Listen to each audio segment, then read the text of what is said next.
Semina verbi. La semence du Verbe dans le cœur des hommes et des femmes d'aujourd'hui. Homélie du 7e dimanche du temps ordinaire à Nessé par l'abbé Christophe Larré, prêtre du clergé diocésain de Dapong au Togo. La première lecture est tirée du premier livre de Samuel au chapitre 26, les versets 2 et les versets 7 à 9, les versets 12 à 13 et les versets 22 à 23. Le psaume 102. La deuxième lecture est tirée de la première lettre aux Corinthiens au chapitre 15, versets 45 à 49. L'évangile est tiré de Saint Luc au chapitre 6, versets 27 à 38. Si vous aimez ceux qui vous aiment, quelle reconnaissance méritez-vous? Même les pécheurs aiment ceux qui les aiment.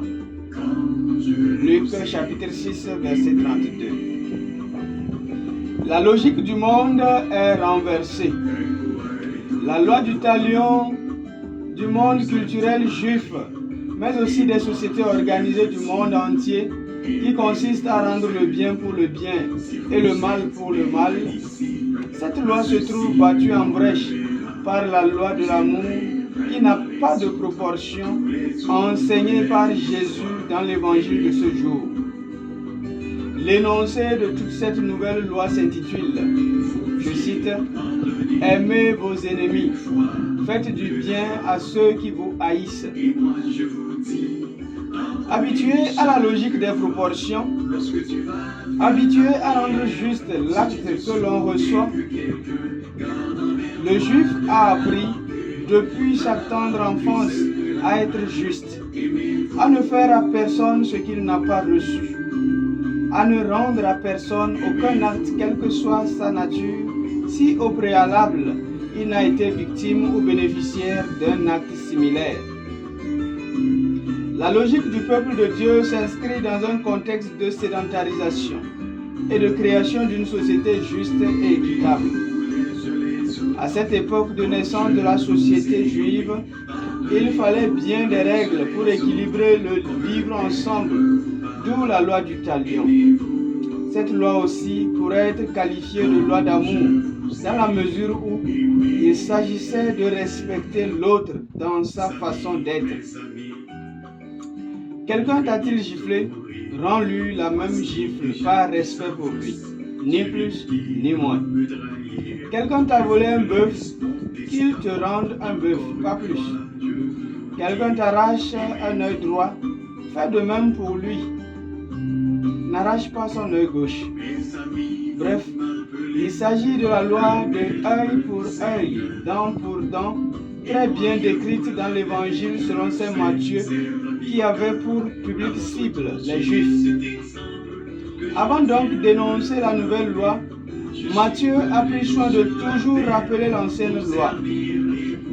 Je cite, « Vous avez appris qu'il a été dit, eh bien moi je vous dis. » Voilà donc les énoncés de Matthieu.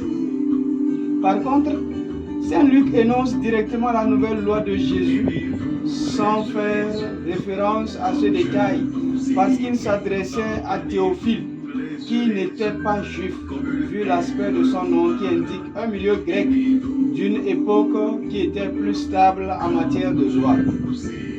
Cependant, quelle que soit la stabilité des lois grecques de l'époque de Théophile, la nouvelle loi de l'amour qu'offre le Christ est exceptionnelle dans son énoncé des logiques contraires à l'entendement humain. Des logiques que le milieu grec, réputé pour son développement critique de la pensée, ne peut accepter facilement dans son vécu quotidien.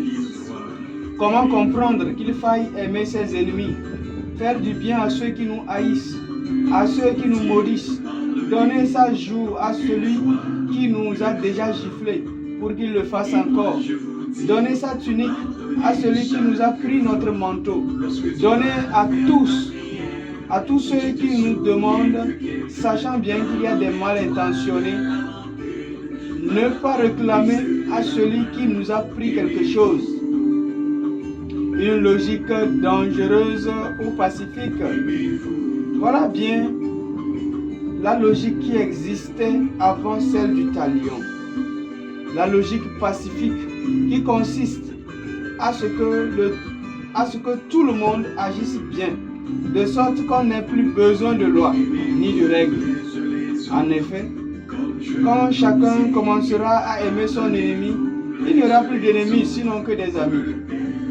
Quand chacun commencera à être bon pour son prochain, on n'aura plus besoin de parler de bonté, puisqu'elle deviendra la norme dans le quotidien des hommes. Plus qu'une loi, Jésus vient d'injecter un comportement qui se communique naturellement. Autrefois, le roi David, avant de devenir roi d'Israël, avait expérimenté ce comportement déjà quand il épargna la vie de Saül, comme il est dit dans la première lecture de ce jour. Aujourd'hui, au fait, Saül poursuivait David par jalousie pour le tuer. Mais Dieu a livré Saül dans les mains de David qui, lui, refusa de tuer Saül qui le prenait pour ennemi. Déjà là, David a aimé son ennemi. Il a fait du bien à celui qui le haïssait par pure jalousie. Bien-aimés du Seigneur, cette parole de l'Écriture que nous venons d'entendre, c'est aujourd'hui qu'elle s'accomplit, afin d'instaurer non pas le commandement nouveau, mais le comportement nouveau. Il s'agit bien plus d'un prolongement des béatitudes entendues dimanche dernier. C'est le bonheur pour chacun et pour la société. C'est un plus pour nos sociétés d'hier et d'aujourd'hui, parce que l'amour de l'ennemi n'est contenu dans aucune culture du monde. La preuve est que notre mode de pensée est toujours orienté à rendre le bien pour le bien et le mal pour le mal. Jésus vient nous donner une autre ligne qui est celle dans laquelle il faut rendre le mal par le bien. En cela, il n'y a donc aucune loi suprême que celle de Jésus. C'est pourquoi elle devient un comportement.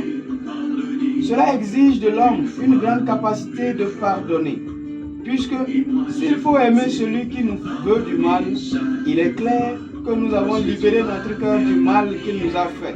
Nous avons appris à faire comme David dans la première lecture, qui use de patience et de compréhension envers Saül, qui cherchait à le mettre à mort.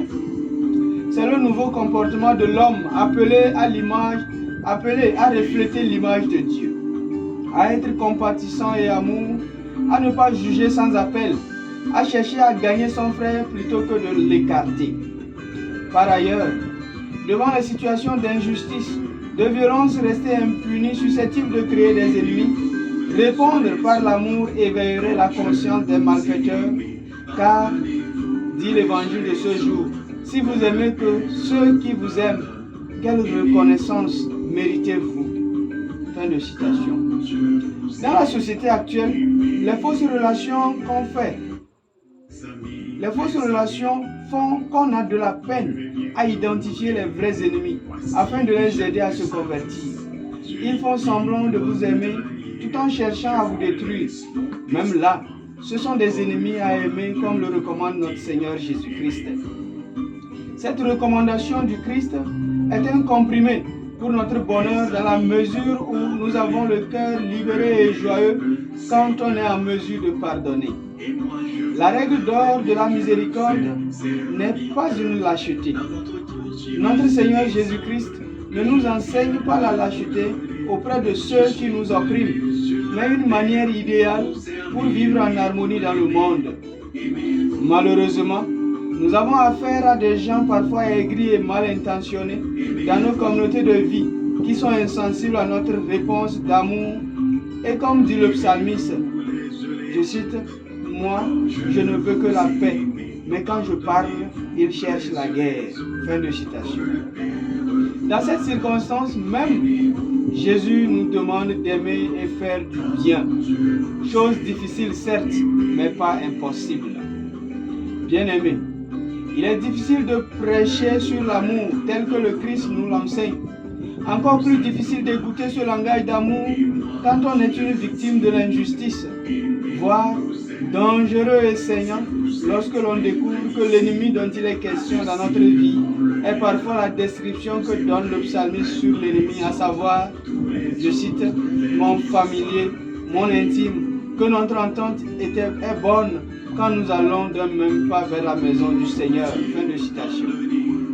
Il est difficile d'être un vecteur d'amour et de réconciliation dans un tel contexte. Toutefois, Jésus insiste, je cite, aimez vos ennemis, faites du bien à ceux qui vous haïssent. Il faut avoir le cœur de Dieu pour y arriver. Et comme tel, c'est vraiment possible. C'est possible, oui, c'est possible. Quand le cœur est bafoué, quand le cœur saigne, dit Monseigneur Bariga, quand le cœur est bafoué, est-ce possible d'aimer? Oui, c'est possible, répond-il dans sa chanson, est-ce possible d'aimer? Oui, c'est possible, fais la différence. C'est vraiment possible, car, dit Jésus, sans moi, dit-il, vous ne pouvez rien faire. Fin de citation. Demandons la grâce qui vient de lui, Jésus, afin de répondre généreusement à cette vocation de l'amour de l'ennemi.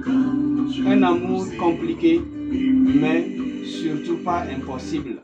Un amour possible. Aimer l'ennemi, c'est transformer chaque individu en un vecteur de paix. Transformer chacun en un cadeau. Que cette Eucharistie nous y aide. Amen.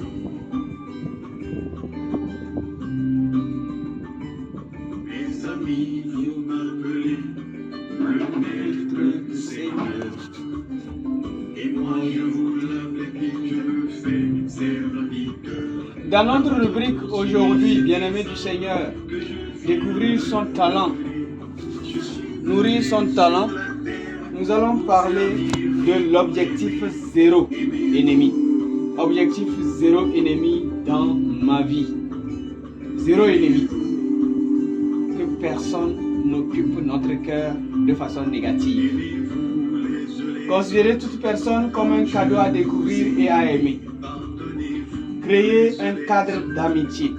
Et le cadre d'amitié, c'est bien sûr le sourire. Le sourire comme un cadre d'amitié. Bon dimanche à tous et que Dieu nous bénisse. Amen.